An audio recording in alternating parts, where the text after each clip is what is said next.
Welcome to our newest episode of the Lebanese Physicians Podcast. And today we will be discussing LGBTQ health, focusing on the Lebanese Medical Association for Sexual Health, or LEBMASH, which was established in 2012 in Lebanon. And our guest today is one of the founders of LEBMASH, Dr. Omar Fattal. Dr. Fattal is a psychiatrist in New York City. He is a Deputy Medical Director for Behavioral Health at NYU Health and its hospitals. It's the largest public healthcare system in the United States. And he's Associate Clinical Professor of Psychiatry at the NYU School of Medicine. He's been active in LGBTQ health, focusing on mental health for the past decade. And again, he was one of the founders of LEBMASH, and he's still very active in LEBMASH, both in Lebanon and with Friends of LEBMASH in New York City. Welcome, Dr. Fattal, to the podcast. Thank you, Khalil, and thank you for having me. Of course, thank you for coming. So let's start first with discussing a bit about the history of the LGBTQ community in Lebanon and sexual and LGBTQ health education through the years in the country. I guess starting from our days when we were maybe younger. Yes, so exactly that. And thank you for saying it that way, because that's exactly what I was thinking about when you asked that question. Is some of this is stuff that you've witnessed yourself, obviously, and it's nice to talk to another person who actually was kind of there at the time and can validate fears. But from what I remember, obviously, is really obviously growing up during the war in Lebanon, right? I was born in 1974, and for the biggest chunk of my life, it was just war, which really meant survival mode, right? It meant just doing the minimum and being very restricted geographically, but also restricted in almost everything that we did and worked on. And even going through high school and college and med school, it was just all kind of like at the minimum. But then eventually things started opening up in the late 90s, and right, with peace or with the end of the war.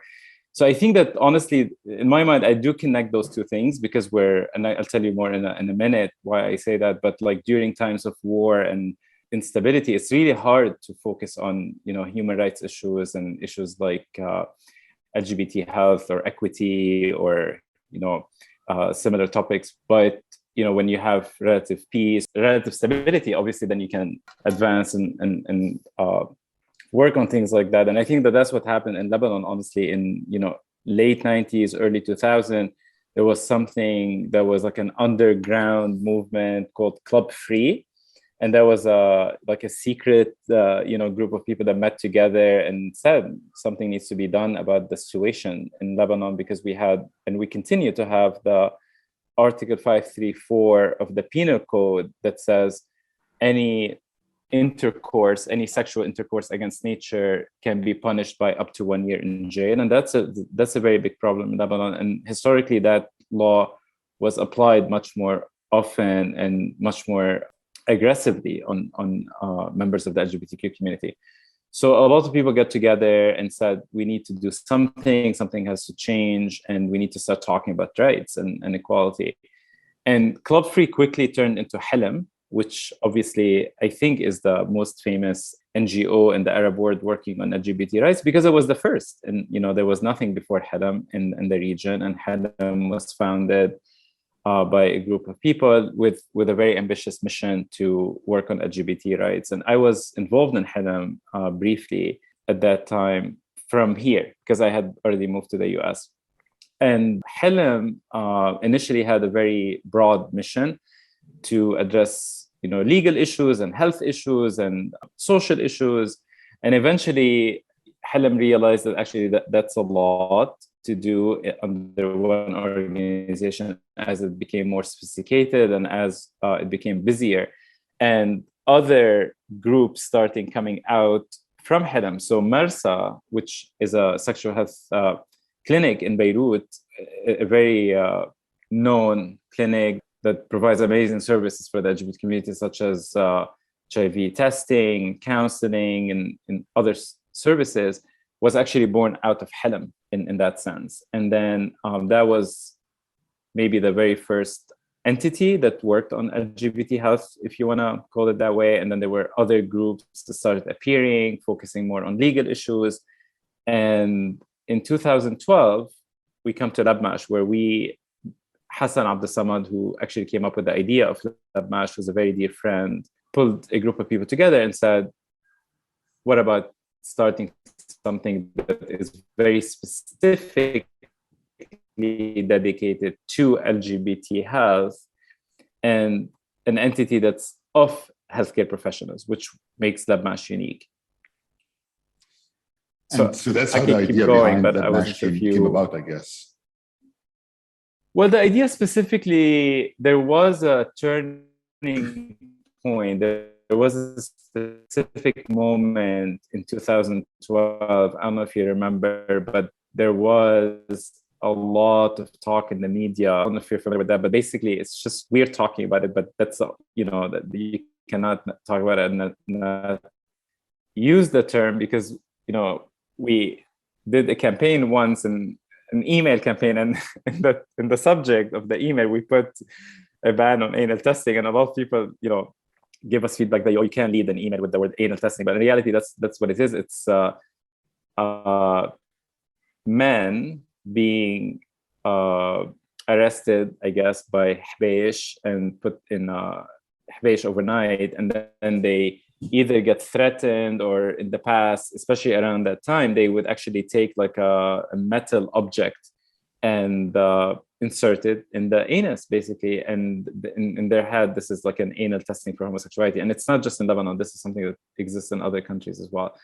Anyway, at that moment, that had reached its peak because a lot of people were fed up, and it leaked into the media, and there was a very big buzz around it nationally and internationally. So Human Rights Watch and other groups wrote statements kind of like calling for it to stop and to be banned. And this was a turning moment where people like Hassan and myself and other people decided that we needed this entity to speak about LGBT health and to be working in the LGBT rights space, but an entity of healthcare professionals, because we felt like a lot of the discussion that was happening in the media or in Beirut was being conducted by non-healthcare professionals. And we decided that if we're going to be talking about anal testing, we're going to talk about health, we're going to be talking about sexually transmitted diseases, trauma, right? Because all of these things are connected to this practice. We felt like that the regulators or the politicians or the media, that we felt that they would respond better if they heard the arguments coming out from healthcare professionals who actually are experts in these different areas, the areas of, whether it's surgery or, medicine, psychiatry. I mean, all the different areas are implicated in this practice. And in fact, we did unofficially become involved, and we advocated with the Ministry of Health, and we advocated with the Lebanese Order of Physicians. I don't think we can take credit as LEBMASH for this, but a lot of other groups were working on it as well.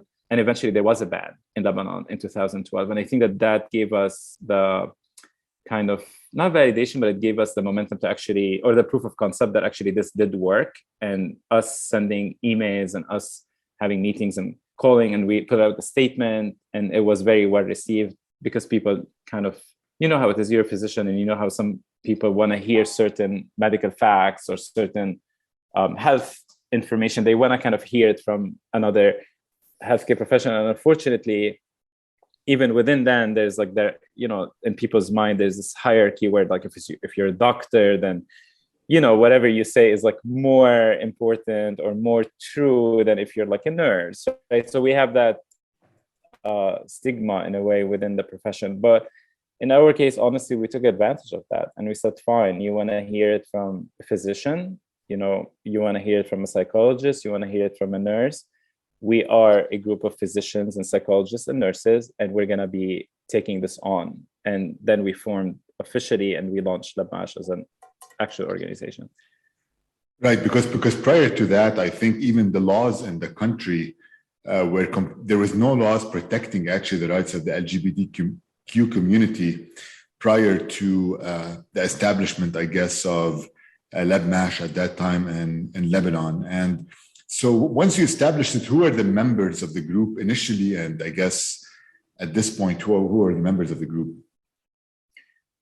So, I mean, there are other organizations. So I don't want to take all the credit, obviously. I mean, one, we still don't have laws. We're very, very far from protection, right? So in Lebanon, we still have the Article 54 of the Penal Code, and we still have practices on the ground that are abusive towards LGBTQ people. But a lot has changed since 2001. And I think that is due to the work of LEBMASH and many other organizations like HELM that continues to be there, and MRSA and Mosaic and other organizations. So I want to make sure that they all are included in this as well. So initially, like I said, Hassan, and I still remember, he literally sent emails to like 60 or 70 people who he thought could be candidates, and something like 10 people replied and said, yes, we're interested. We got together, and it was from day one, it was like a kind of a before the days of COVID, it was on Zoom back then, because we were all over, that we were mostly in different states in the United States, but there were people in Canada as well. And we decided to go for it. And we met with GLAMA, the Gay and Lesbian Medical Association here in the US, because they were kind of much more developed and they had been doing this kind of work for many years to get their advice. And they were very, very supportive and very helpful in helping us kind of think about it. And so Hassan was the first president of LEBMASH, and was his idea. And over the years, for the last 10 years, we made sure that we don't follow the Lebanese system and just having like the same leader. It's very tempting, once you have a leadership structure, once you have a president, it's very tempting to just keep them and just renew it year after year because they know what's going on. But we really, really made a lot of effort in actually, running LEBMASH in a very truly democratic way, in the sense that we have elections every 2 years. And we've rotated presidents really almost every 2 years since then, intentionally, because we want to, so I was president at some point. Now, fast forward, our president is Soha Balut. She's a PhD in nursing in Boston. And we have other board members who are from a nursing background. We have someone who's a psychologist and a primary care physician. We have a couple of psychiatrists on the board, and we have a public health professional. The other thing that I want to talk about with our membership is that we also, initially, when we started, we were all men.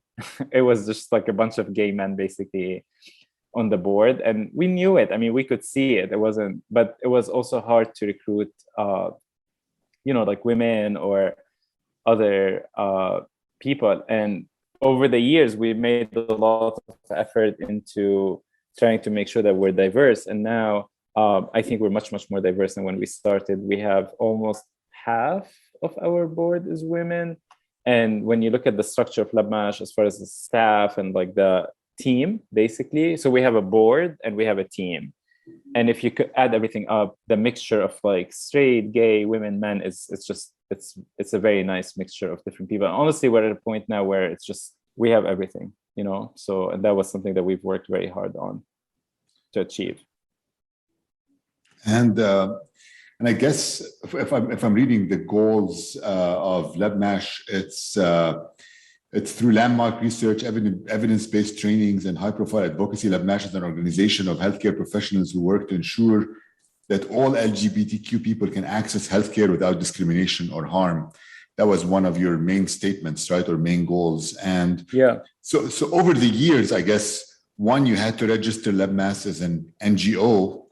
And number two, after that, you had to push for laws or changing laws in Lebanon. So one, was it easy to register LEBMASH as an NGO in Lebanon? Number two, were you able to push some laws forward that improved the health of the LGBTQ community in Lebanon? Yeah, so, I mean, it's hard to say these things publicly, but it was easy because we kind of complied, So, I mean, HELM is unable to register, and I don't know if you're familiar with that. HELM has a chronic issue in Lebanon that they won't register because it's in their mission statement publicly that they are an LGBTQ rights organization. And this is it's a philosophical argument, and in a way they cannot change that because that's the essence of who they are. But unfortunately, they can't register because the government won't register them on that mission. If you say our name out loud, you realize that our name is the Lebanese Medical Association for Sexual Health. And we picked that name on purpose, right? Because especially when you translate it to Arabic, there's nothing in our name that actually is limited to LGBT people. So we kind of, picked a name and picked a mission that is compliant with the current Lebanese laws. There's nothing in the Lebanese laws that says you're not allowed to work on sexual health, So that's how we were able to do it. And even with that, though, we had a hard time registering, but not because of our mission or the topics that we cover. It was because of the dysfunction in the Lebanese government. Like, we had to wait 2 years, but I will never know, because many other organizations were waiting, because we were without a government, if you remember, in 2012, I think, for like a year or two. And then all of a sudden, one day, we got the number. So I don't know. But technically, to answer your question, maybe I'm giving you a long answer, but it was easy because we were able to adapt our mission to something that was acceptable. And we didn't want to make a statement with the mission itself or the name itself. We decided to focus on the work and getting stuff done. And as far as laws, closest we got to affecting a law, I mean, ultimately, all the roads lead to the Article 534 of the Penal Code. That's the problem. That's the source of everything. The way it's written, it's very vague. But unfortunately, this law is used to blackmail, to intimidate, to randomly arrest people.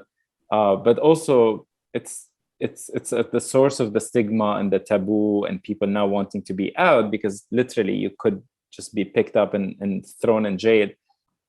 That coupled with the idea that in Lebanon you're guilty until proven innocent, right? Like in the United States, for example, like this is like the very commonly known that you're innocent until proven guilty. In Lebanon, actually, they can throw you in jail and they can lock the door, and then you have to actually like work your way out of there.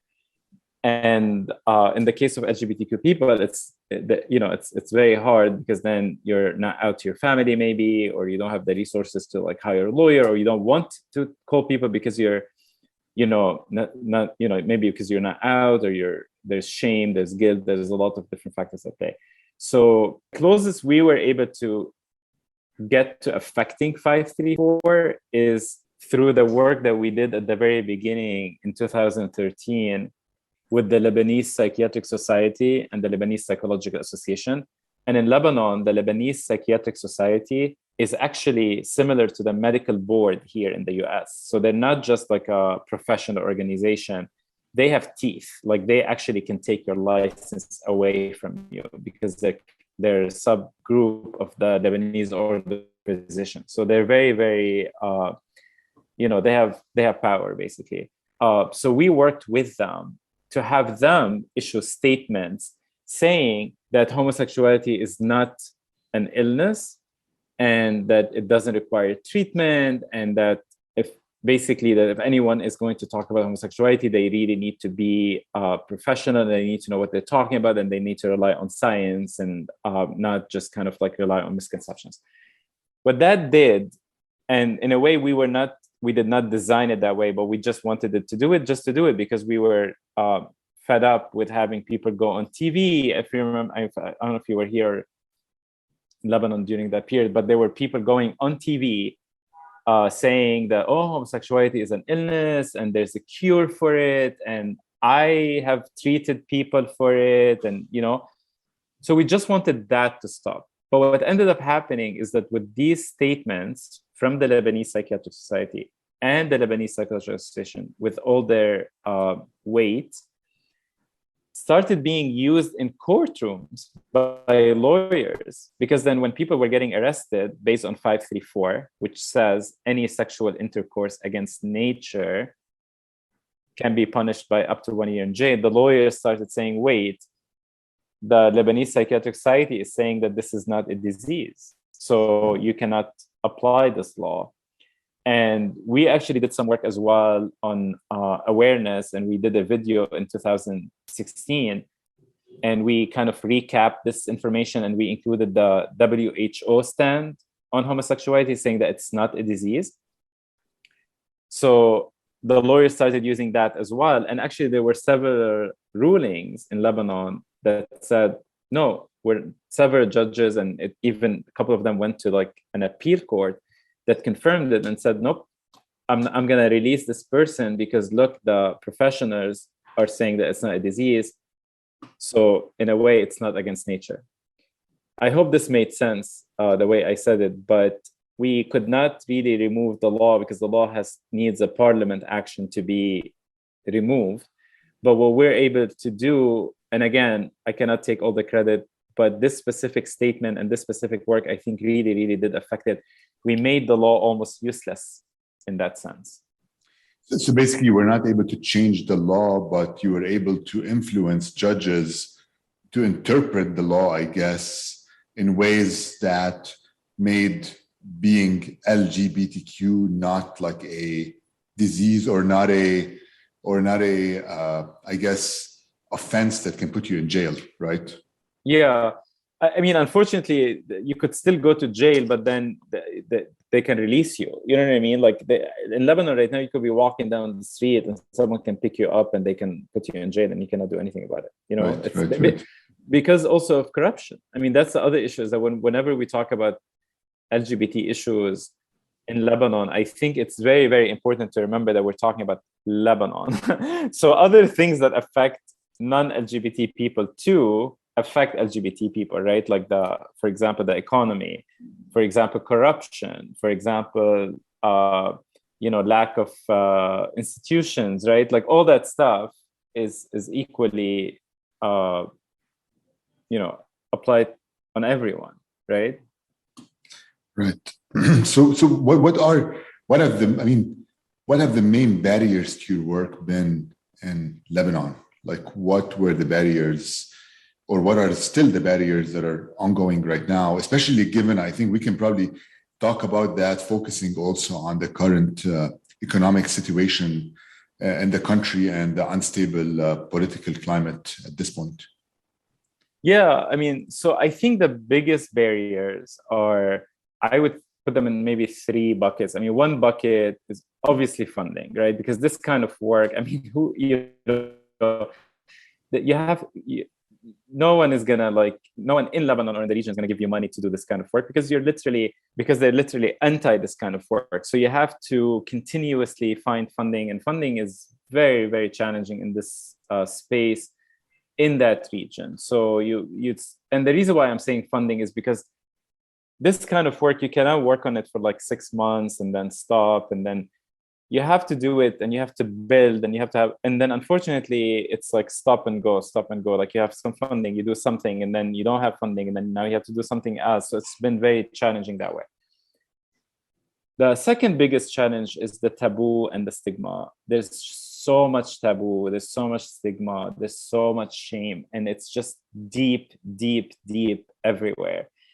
And unfortunately, it makes everything harder, right? Because you want to talk about a topic, and if there's so much shame and if there's so much stigma, then that's like the biggest barrier, because then, you by definition, to give you an example, like we had this campaign a few years ago, and we had funding and we had, everything, and we had the message and we had the people to speak. And the topic was to talk about LGBT health and talk about certain specific issues. And we actually retained a very, very not only successful but influential PR company in Lebanon that actually did amazing campaigns, and they're really, really excellent. So they had a lot of connections, and they had done very successful marketing campaigns and very PR campaigns for other, organizations and other issues. And we had a lot of money for that specific project. We would get invited to go on TV, and then the last minute they would uninvite us when they find out what we're talking about. Or there was this also very popular radio show in Lebanon that I got invited on. And then again, the morning I had the pre-screening, And then she said, oh, what are you going to be talking about? And I told her that this is an awareness campaign to bring people's awareness about these issues. And she said, we don't talk about these issues. And I said, but that's exactly why we want to do this campaign. But we don't talk about sexual health. We have designed to start by talking.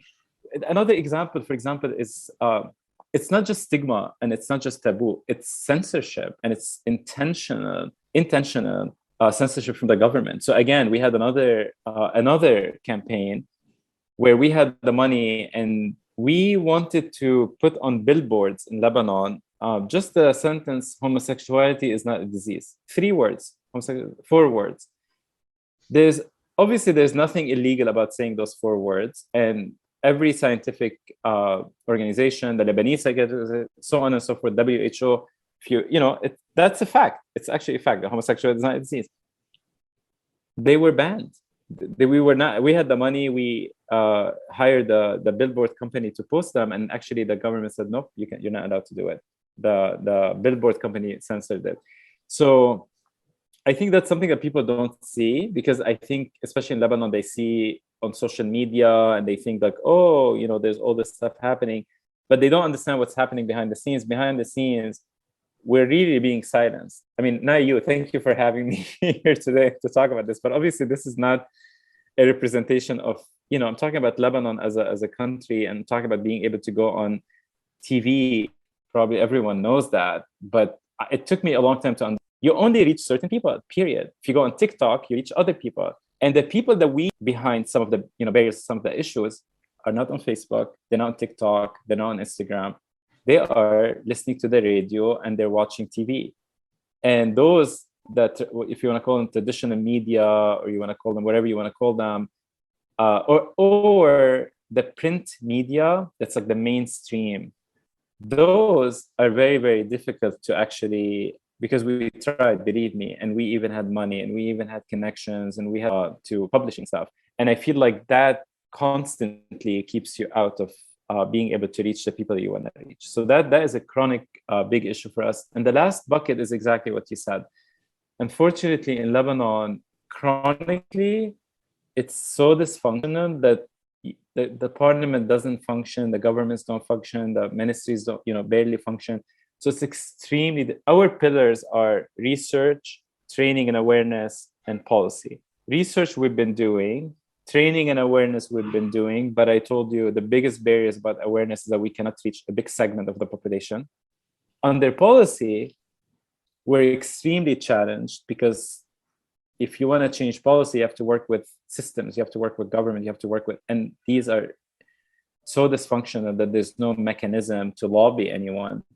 The second issue is that things keep changing, right? Like you have one minister one day from a certain party who's supportive, and then all of a sudden you have another minister from like a completely opposite party, and now you're phenomena of politics infiltrating everything, like even a professional organization or a university or something that you wouldn't expect. Actually, there's like people from different parties in there, which is obviously very difficult to navigate.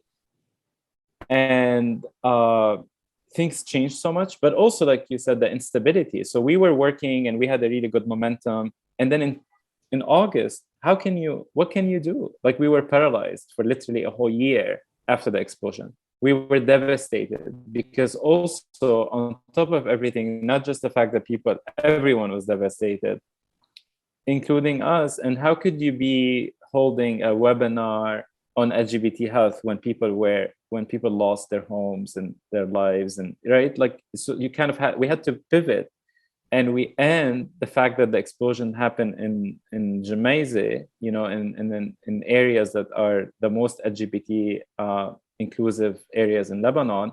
So actually the LGBT community was the hardest hit by the explosion. So we had to shift our work to services and to try to like support and do kind of, which is still very valuable, but it's almost going back to the days of the war, where now you're shifting to survival and you're shifting to basic needs. And that's a step back in some sense. And now with the economy and with just that kind of these big forces that pose themselves on you, and you kind of have to deal with them. And then all of a sudden you're unable to, and it happened to us, when you try to advance a certain issue.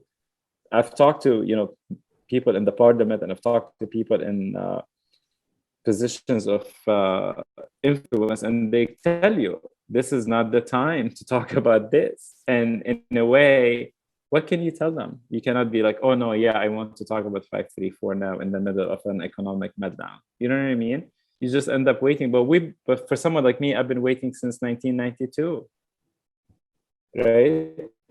Yeah, exactly. I mean, there's not, I don't think there's ever going to be a good time. There's always stuff that's going on, stuff that's happening. So I don't think there's ever going to be a good time to talk about this issue in the country. But now they're going to tell you we need to talk about the economy, but at the same time, they're not fixing the economic situation. So exactly. And meanwhile, and the one thing I really do want to mention is that meanwhile, we're not acting in vacuum. Meanwhile, other people and other groups are advancing other agendas. And I think it's very, very important to remember that things are not, neutral in that sense. Like, I think a lot of people can think, oh, well, you can wait a few years, but what's happening? There's a lot of very strong religious and cultural influences on Lebanon that are not necessarily all coming from within the country. They're coming from maybe other countries, and they're moving us back in time, and they're moving us to a more homophobic and more a worse place, advancing against another force that's trying to push us back. So what do you think is the future? What is going to be the future of advocacy for LGBTQ health in Lebanon, and I guess in the region? I know you may not be an expert on the region in Lebanon, but just to get your perspective on this. Yeah, I mean, I honestly think that the same way that, I'm very hopeful because I have lived this, and I know that for a fact that in 2000 there was nothing, and then in 2001 there was Helm, and now in 2022 there's like 5 or 6 organizations at least in Lebanon, working on LGBTQ issues, whether it's legal or social or health. And also the MENA region, I know for a fact that in 2001 there was nothing, and now we have groups in Jordan, in Iraq, in Egypt, in many different countries with LGBT rights. And they're slightly actually more advanced than us in Lebanon. So in the region, Tunis and Lebanon are considered the two most advanced, but there's a lot of work being done in Jordan. And so I think that a lot of things are happening, and I think that we're at a point where it's impossible to go back, and it's impossible to kind of go back into the closet in a sense. The LGBT movement is out, and it's strong, and it's doing a lot of things, and it's just not going to go away. Things could be slowed down. Things could maybe be like one step forward, like 1 step back, 2 steps forward. Like, yes, I can see that. But overall, though, to ask me, and I know how often you go to Lebanon, but I hope you can answer that in from your perspective, Lebanon today versus Lebanon, 20 years ago, as far as I can answer that for you. I think it's moved forward. Now it's more accepted in certain areas, much more open, but in other areas, it's still the way it was 20 years ago. I think if you go to some areas, and I can give you an example. Once when we were back in Lebanon, my wife was working as a pediatric endocrinologist, and she got a adolescent kid whose dad brought him over to her clinic, and he wanted her to convince him that he's mistaken and that he's not gay, and she could not do that. And she had got a phone call from the dad afterwards telling her, that's not what I wanted you to tell my son, and I'm not going to take him. She told him, you need to take him. And she's like, just take him to you and him need to go maybe talk to a psychologist and stuff like that. And he he refused. He's like, no, I'm not going to go do that. So there's still that taboo, I think, that's there in certain areas, but I think it's better in a lot of ways, and I've experienced that firsthand in Lebanon. Yeah, exactly, and that's exactly my experience. And I can tell you maybe a story. I think it was last year. So LEBMASH started something called the LGBT Health Week almost 6-7 years ago. It's just a month that we dedicate to LGBT health, and we do webinars and conference and things on social media, awareness campaigns. So we've been doing it, and we invite speakers usually, and we try to publish things during that month. And we have been doing it, host events. Last year, we got an email from someone, I think at AUB, or telling us, oh, it's the LGBT Health Week, and would you like to do XYZ event? And so it literally became a thing. And to me, that is a perfect example. And the other thing that I can share is that now I'm finally at the point where I've lost track, because there's so many efforts, there's so much new blood that's happening. That I just heard 2 weeks ago about a clinic at AUB that provides services to LGBT people at AUB. I would have never dreamed of that when I was a medical student at AUB. So I think now we're at the point where things are happening organically. There's so much efforts. There's so many things that it's no longer just Helm and Marsa and LEBMASH, right? Like 10 years ago, you could say Helm. Then now it's really like a lot of different people. And now it's going to be impossible to roll this back, Right. I think hopefully you guys and all the other organizations working in Lebanon will be able to change the perspective in the country and the region eventually. And I think we can give an example. I mean, we're both living in the US right now. And if you look at the US 40 years ago or 30 years ago, it's nothing like it is right now. I think things kept moving forward, and hopefully it'll be the same in the Arab region and in Lebanon. The only thing is we need to change. Hopefully we can change the laws at some point in the country, because laws protecting LGBTQ rights, laws protecting women's rights are still very much outdated and behind the times compared to where the thinking of the people of the country is at this point. Yeah. So thank you so much, Omar, for being on this podcast. I agree 100%. So thank you for being on this podcast and shedding light on the work that thank you so much for having me. Organizations are doing in the country. My pleasure, and thank you so much for having me. Thanks.